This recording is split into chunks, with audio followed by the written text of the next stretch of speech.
Again, welcome. This is where we share real life stories to inspire and get inspired. My name is Shiko Gigi, and today we have Jonte in the house. I'll let him introduce himself.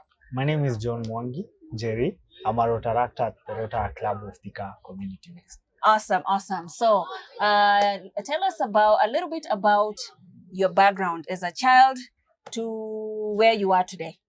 Okay. I last born in a family of two boys. I was born in Thika, but raised up in Katondo since I was young. And after that, I joined college like any other person to pursue applied sciences. My dream goal has always been to be a doctor, but I think I just fell in love with helping more, and that is how I ended up in Rotaract. I wanted to a platform that can give me an opportunity to serve and always give back to the community. And that is how I ended up doing all these things that I do. Generally, I'm adventurous. I'm an outdoor person. I love team building. I love community service. I love making friends and always smiling. Wow, that's amazing. Again, folks, John is only 28 years old, and I actually met him at Praise Gate Children's Home last week. And the amazing thing is, he had just come from getting chemo. I've worked in some hospital settings, and I know people who've gone through chemotherapy. It's very tiring. And this guy came straight from the hospital to Praise Gate Children's Home. And when he says he really is about giving back, it's true. So, John, you had your leg amputated about 2 months ago. Can you tell us how you got to get your leg amputated? Okay, it's a long story that started back in 2019. I had gone out to give a story, my own story of how my mom had cervical cancer. What I didn't know is the same night that I would be supposed to give a talk in the morning was when I would have an accident that 2 years later would reveal I have synovial sarcoma. So the accident happened in the pool as we were doing pool games, and we had an accident where I was hit on the leg, actually on the knee joint, which later became an issue. I went to hospital.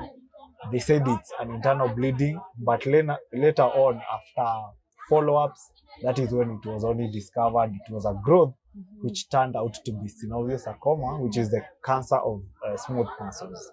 Wow. Yeah. So the accident that happened in the pool was 2 years ago, but and then recently you had a swelling that will not go away, and that's how they went in and actually did a biopsy and found out it was cancer. Okay, actually the swelling started back then, but I would walk into a hospital, they'd say it's a hematoma, which is internal bleeding, and it would be over soon. So with time, it didn't change. It would become even larger and larger. That is when I felt the urge to see what was happening, and I looked for a surgeon who advised we do incision and drainage. Only that when we did the surgery, we only discovered it was a growth, and we took it for histological advice, and that is when again the results came back that I was positive of a sarcoma, that is cancer. Wow. Okay, so immediately you started doing your therapy. You said something very important. You said I was trying to heal even before I was told I had cancer. Like I said, I had undergone a surgery that was next to the leg, to the knee joint.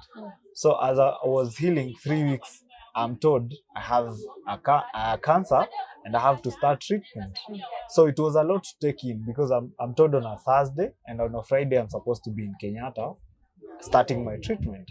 So it had to take a lot of courage, a lot of emotional how can I really rephrase it? You have to gather a lot of emotions because nobody gives you even an opportunity to start crying or thinking about it. So when I went there, the first thing they did for me was take me to acceptance that I had cancer. And it was through Dr. Dals Wanda that she asked the question of, who told you can never have an accident and die? And that is when I looked at life and I saw it's never promised to anyone. and the journey began from there. So the first phase was surgery that was advised by orthopedic surgeons and also all other surgeons. Actually, my case was discussed by a tumor board, which comprises of about over 100 specialists. Wow. So they advised that was the best decision. So after that, after 2 months of healing, now you start what is called adjuvant chemotherapy, which is chemo to prevent any cancer that can come back. So that is what I'm doing. Last week I did the first phase. I'm looking forward to the other phases. I'll have to undergo like 6 phases for a period of about 5 months. Okay. And you were telling us how that's done is you go for a few days and you're admitted. Yeah. Wow. So the cycle is about the first 2 days is 48 hours, which relearn of the drugs, and then 46 hours of being observed. No, the last stage. So the four days, all of them you are under chemo. Wow. So they give you a drug for like which 5 infusions per night, and then they observe you for like the whole day. Then in the night again another 5 infusions. Wow. So like the whole cycle for the 4 days, it's like 20 infusions. Yeah. Tell us very quickly, what are some of the side effects that you're feeling or that you're going through? The biggest is nausea, stomach upsets. My nails are changing. The other bit is I was told I might lose my hair, which I'm still waiting. And then there's vomiting, sometimes diarrhea. Yeah. So all these are dependent on the drugs and also how psychologically how you are prepared to it. Wow. Okay. So obviously all these things cost money, among other things, obviously, but for the financial support or any support that my people here we can do, what are you looking for the future, and how can we be of assistance? Okay, the first thing is, I always say money is not everything. The first thing is prayers, that support, knowing that you have people who can back you up and can help you get through.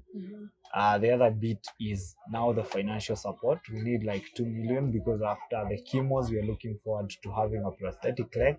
Like you said, I'm a young person. I'm looking forward to having quality life and going back to my own self and doing my own thing.